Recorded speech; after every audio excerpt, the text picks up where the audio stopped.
Hello, good morning, class 11 students. Today we are going to discuss further. In earlier class, we discussed this graph, position time graph of stationary object, position time graph of an object in uniform motion. One more graph is given, position time graph of a car.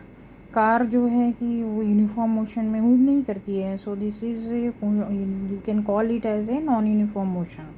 इसको study करना है तो आप कैसे करेंगे कि that car is started at time t equal to 0 and distance zero distance पे 0 time में कार चालू हुई. यहाँ से ये चली, यहाँ पे स्पीड पिकअप किया up to 2 seconds. Is picking up the speed, धीरे धीरे स्पीड पिकअप करी. 10 सेकेंड तक ये जा रही है, स्पीड पिकअप कर रही है, increasing distance with increasing time.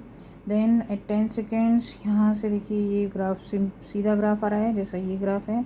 So it's moving with uniform motion. ये यूनिफॉर्म मोशन में यहाँ से ट्रैवल कर रही है, एक ही स्पीड से ट्रैवल करेगी up to 18 seconds. After 18 seconds यहाँ पे this have given their concept of what they have given in the graph. Motion of a car at rest t is equal to 0 seconds from the origin से start हुई, pick the speed at t is equal to 10 second and thereafter moves is in 18 seconds तक uniform speed से move कर रही है. उसके बाद उन्हें ब्रेक अप्लाई किए, brakes are applied and the car stops at t equal to 20 second, x equal to 296 metre. यहाँ पे 18 सेकेंड तक ये जा रही है यूनिफॉर्म स्पीड से. यहाँ से ब्रेक अप्लाई किए तो it start decreasing the distance, क्योंकि स्लो होते जाएगा तो डिस्टेंस ट्रैवल करना, स्पीड कम होती जाएगी. एंड 296 मीटर पे अकॉर्डिंग टू यहाँ पे जो भी दिए हुए नंबर 296 मीटर पे ये स्टॉप हो जाती है. इस तरह की इसकी थ्योरी है. तो in this way you have to study the graphs. Graph कोई भी होगा तो उसको इस तरह से आप स्टडी कर सकते हैं. Further in concept is average velocity and average speed. Average velocity is the normal velocity हमारी जो हम consider करते हैं, that is nothing but average velocity होती है, because at each and every point we can't calculate the velocity. So average velocity is defined as the change in position or displacement divided by the time interval. दो point के बीच में अगर velocity calculate करनी है तो उसकी displacement calculate करेंगे. Change in distance x2 minus x1 by time, change in time t2 minus t1. So distance by time is displacement by time interval is average velocity. उसकी unit होगी metre पर second and kilometre per hour भी लेते हैं, जहाँ पे दूर दूर की डिस्टेंस एप्लीकेशंस में हम इसकी यूज़ कर रहे हैं तो वहाँ kilometre per hour unit consider की जाती है. Next here they are given concept of slope of line. Slope of line अगर आप पढ़ चुके हैं थ्योरी में, here you can see understand the slope of line क्या होती है. किसी भी ग्राफ का स्लोप हम निकालते हैं उसको बोलते हैं slope of line.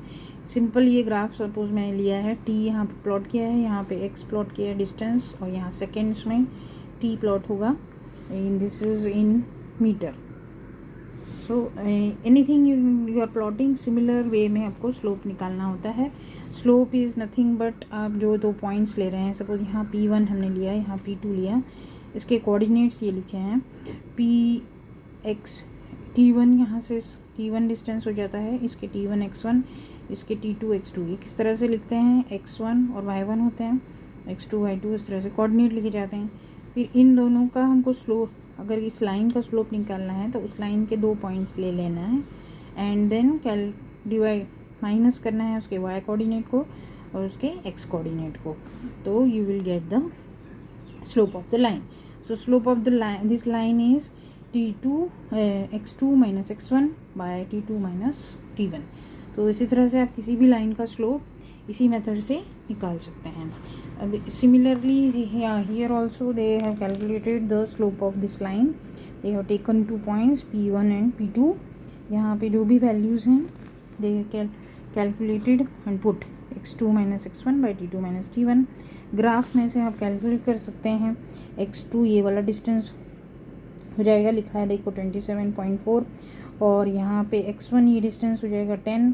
So minus करेंगे 27.4 माइनस 10, और T2 minus T1 is this is t2 time 7 or t1 is time 5, so you minus it, 7 minus 5.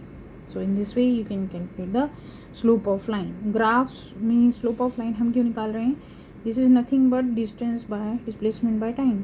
तो कोई ग्राफ से आपको ज्योमेट्रिकली अगर निकालना है average velocity, so what you do, you calculate the slope of that graph, that will give you the average velocity of that motion. So you, by calculating the slope of the graph, you can calculate the average velocity. Okay, next concept is average velocity can be positive, negative. तो vector quantity है, this is the vector quantity velocity, so it can be positive, negative और constant. Displacement है तो displacement positive negative zero हो सकता है, उसी तरह से एवरेज वेलोसिटी भी पॉजिटिव या नेगेटिव या ज़ीरो हो सकती है. Positive negative depending on the sign of the displacement zero. अगर डिस्प्लेसमेंट ज़ीरो है तो वेलोसिटी भी ज़ीरो, एवरेज वेलोसिटी भी ज़ीरो होगी. Now you understand these 3 graphs very clearly. यहाँ पूछे जाते हैं. पोजीशन टाइम ग्राफ है ये बेसिकली, position and time graph. Positive velocity के लिए, पॉजिटिव वेलोसिटी मीन्स ये इंक्रीज़ हो रही है वेलोसिटी एंड डिस्टेंस इंक्रीज़ हो रहा है विद टाइम. डिस्टेंस इंक्रीज़ हो रहा है तो you will get the positive velocity. Negative velocity, moving negative velocity मतलब डिस्टेंस ऊपर से ज़्यादा डिस्टेंस पे था फिर नीचे कम होता जा रहा है with time, then that is called the negative velocity, moving with negative velocity. And this is for rest. ये तो हम पहले भी पढ़ चुके हैं. अगर ऑब्जेक्ट इसी डिस्टेंस पे टाइम के साथ उसी डिस्टेंस पे है तो that is a graph for at rest. Object is at rest. तो ये तीनों ग्राफ आपको बहुत अच्छे से स्टडी करने हैं. इसको कैसे बनाना है ये आप लोग स्टडी कर लीजिए, because these are 3 graphs are very important. Next concept is average speed. Average speed क्या होती है? That is the total path length by total time interval. यहाँ पे अगर डिस्टेंस, टोटल डिस्टेंस ट्रैवल लेना है तो वेलोसिटी, डिस्प्लेसमेंट नहीं लेना है. If you are taking the distance travelled then it by total time taken, then that is called as the average speed. तो एवरेज स्पीड ये वाला कंसेप्ट आपको याद रखना है कि दिस ऑलवेज बी पॉजिटिव, क्योंकि ये पाथ पे डिपेंड करती है. तो पूरा टोटल डिस्टेंस हम कैलकुलेट करते हैं जैसे जैसे गया. This does not depend upon the direction. जैसे हम डिस्टेंस और डिस्प्लेसमेंट का डिफरेंस पढ़ा था, similarly you have to write the difference of average velocity and average speed. अब average velocity and average speed when it will be equal. Equal कब होगी? Motion of an object is along a straight line in the same direction. Same direction में हम जा रहे हैं और same distance travel किया है, तो डिस्प्लेसमेंट और डिस्टेंस अगर सेम है travel, in that case average velocity will be equal to the average speed. This concept is very important. Question पूछा जाता है when will be average velocity and average speed will be equal. So in that way answer you write if an object is traveling along straight line in the same direction and magnitude of displacement is equal to the total path length, then the magnitude of average velocity and average speed will be same. Okay, these 2 concepts today we are learning. In this example we will study in next class. Thank you.